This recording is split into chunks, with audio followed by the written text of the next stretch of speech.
Good morning. Market വ്യൂവിലേക്ക് സ്വാഗതം. ആദ്യം business headlines. ദുർബല ആഗോള സൂചനകൾക്കിടെ നഷ്ടത്തിൽ വ്യാപാരം ആരംഭിച്ച ഇന്ത്യൻ ഓഹരി വിപണി. സെൻസെക്സ് 290 പോയിന്റ് താഴ്ന്നു. നിഫ്റ്റി 22,350-ലെത്തി. സുപ്രധാന തീരുമാനത്തിന് പിന്നാലെ ടാറ്റ മോട്ടോഴ്സിൽ 4% നേട്ടം.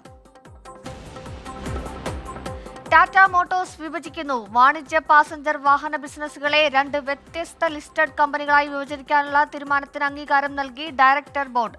ടാറ്റ മോട്ടോഴ്സിന്റെ ഓഹരി ഉടമകൾക്ക് ഇരു കമ്പനികളിലും തുല്യ ഓഹരി പങ്കാളിത്തം ലഭിക്കുമെന്ന് കമ്പനി. ഇന്റർനെറ്റ് ബാങ്കിങ്ങിനായി പുത്തൻ സംവിധാനം ആരംഭിക്കാനൊരുങ്ങി reserve bank of India. Digital പേയ്മെന്റുകളുടെ പരസ്പരക്ഷമതയ്ക്കായി ഈ വർഷം തന്നെ ഇന്റർ ഓപ്പറബിൾ പേയ്മെന്റ് സംവിധാനം ആരംഭിക്കും. പൊതു പേയ്മെന്റ് സംവിധാനത്തിലൂടെ സെറ്റിൽമെന്റ് അപകട സാധ്യത കുറയ്ക്കാനാകുമെന്ന് RBI. അടുത്ത സാമ്പത്തിക വർഷത്തേക്കുള്ള ബജറ്റ് വെട്ടിക്കുറയ്ക്കാൻ തീരുമാനിച്ച എയർലൈൻസ് കമ്പനി ആകാശ എയർലൈൻസ്. ബജറ്റ് 20% വെട്ടിക്കുറയ്ക്കും. നടപടി ചെലവ് നിയന്ത്രണങ്ങളുടെ ഭാഗമായി. ലോകത്തിലെ ഏറ്റവും വലിയ ധനികൻ എന്ന പദവി ഇലോൺ മസ്കിന് നഷ്ടമായി. $200 ബില്യൺ പിന്തുണയിൽ പദവി ഇനി ആമസോൺ സ്ഥാപകൻ ജെഫ് ബെസോസിന് സ്വന്തം.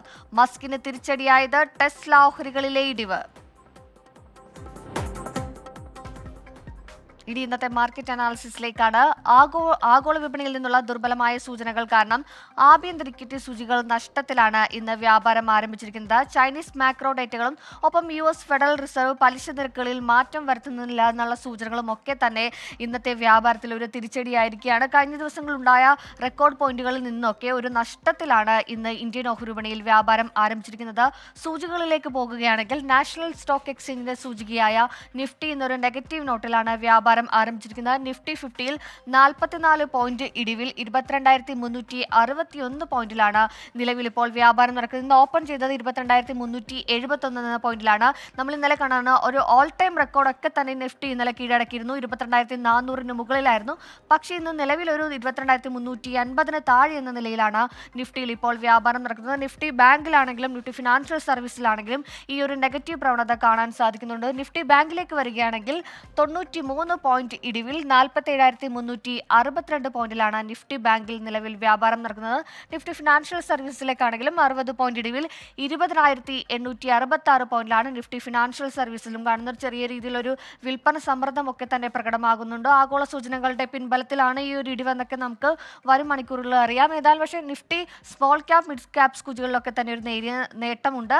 എന്തായാലും ഇനി ഈ ഒരു നേട്ടത്തിന്റെ പാതകളിൽ നിന്നൊക്കെ മാറി തന്നെ ഒരു നഷ്ടത്തിലേക്കാണ് നിലവിൽ ഇപ്പോൾ നിഫ്റ്റിയിൽ വ്യാപാരം നടക്കുന്നത്. ഇനി ബോംബെ സ്റ്റോക്ക് എക്സ്ചേഞ്ചിലേക്ക് പോവുകയാണെങ്കിൽ ബോംബെ സ്റ്റോക്ക് എക്സ്ചേഞ്ചിന്റെ സൂചികയായ സെൻസെക്സിലും ഈ ഒരു നെഗറ്റീവ് പ്രവണത ദൃശ്യമാകുന്നുണ്ട്. 165 പോയിന്റ് ഇടിവിൽ 73,706 പോയിന്റിലാണ് സെൻസെക്സിലും നിലവിൽ വ്യാപാരം നടക്കുന്നത്. നേരത്തെ സൂചിപ്പിച്ച പോലെ തന്നെ ആഗോള മാർക്കറ്റുകളൊക്കെ തന്നെ ഒരു നെഗറ്റീവ് പ്രവണത പിന്തുടരുകയാണ്. ആ ഒരു പ്രവണതയാണ് ഇന്ത്യൻ ഓഹരി മാർക്കറ്റിലേക്കും ഈ പ്രതിഫലിച്ചിരിക്കുന്നതെന്നൊക്കെ തന്നെ നമുക്ക് അറിയേണ്ടതുണ്ട്. അതുകൊണ്ട് ഈ മാർക്കറ്റ് വ്യൂവിൽ ഒരു അതിഥിയാണ് DBFSന്റെ മാനേജിംഗ് ഡയറക്ടർ ആയിട്ടുള്ള ശ്രീ പ്രിൻസ് ജോർജ് ആണ്. Good morning Shri Prince George.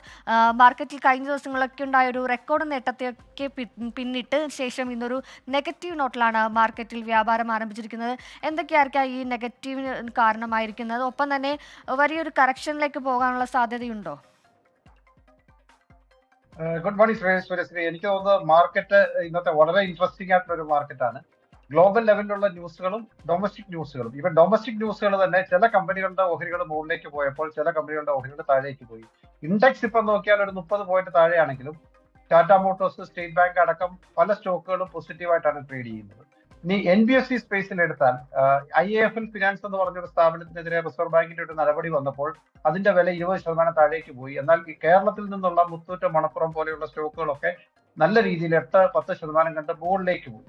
അങ്ങനെ വളരെ മിക്സ്ഡ് ആയിട്ടുള്ള ഒരു മാർക്കറ്റ് സിറ്റുവേഷൻ ആണ്. ഇപ്പൊ ഗ്ലോബൽ ന്യൂസിലെ ഏറ്റവും ശ്രദ്ധേയമായ കാര്യം ഈ ചൈനയുടെ കമ്പനി അവരുടെ അടുത്ത വർഷത്തെ ഗ്രോത്ത് റേറ്റ് 5% കൊണ്ടുവരാനായിട്ടൊരു ശ്രമം നടത്തുന്നതിനനുസരിച്ചുള്ള പോളിസികളൊക്കെ വരുന്നു എന്നുള്ളതാണ്. ഇപ്പൊ ഗ്ലോബൽ ഇൻവെസ്റ്റേഴ്സ് കൂടുതലായിട്ട് ചൈനയിലേക്ക് പോകും എന്നുള്ള രീതിയിലുള്ള ന്യൂസുകളൊക്കെ രാവിലെ വരുന്നുണ്ട്. അതുകൊണ്ട് ചെറിയൊരു നെഗറ്റീവ് സെന്റിമെന്റ് ഗ്ലോബലി ഉണ്ട്.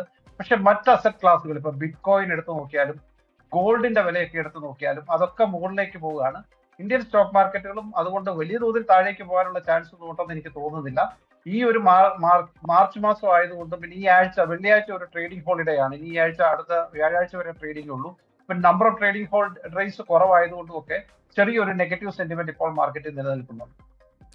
നന്ദി. ശ്രീ പ്രിൻസ് ജോർജാണ് മാർക്കറ്റ് വ്യൂവിൽ അതിഥിയായി എത്തിയത്. ഏതായാലും വിപണിയിൽ ഒരു ചാഞ്ചാട്ടം പ്രകടമാകുന്നുണ്ടെന്നൊക്കെ തന്നെ പറയാം. വിപണി ഏകീകരണത്തിൽ പോകുമോ അതോ ഈ നഷ്ടങ്ങളൊക്കെ നികത്തി വിപണി ശക്തമായി തിരിച്ചു വരുമോ എന്നൊക്കെ നമുക്ക് വരും മണിക്കൂറുകൾ അറിയാം. കൂടുതൽ വിപണി വാർത്തകളുമായി ഇന്ന് ഉച്ചയ്ക്ക് 1:45 കാണാം.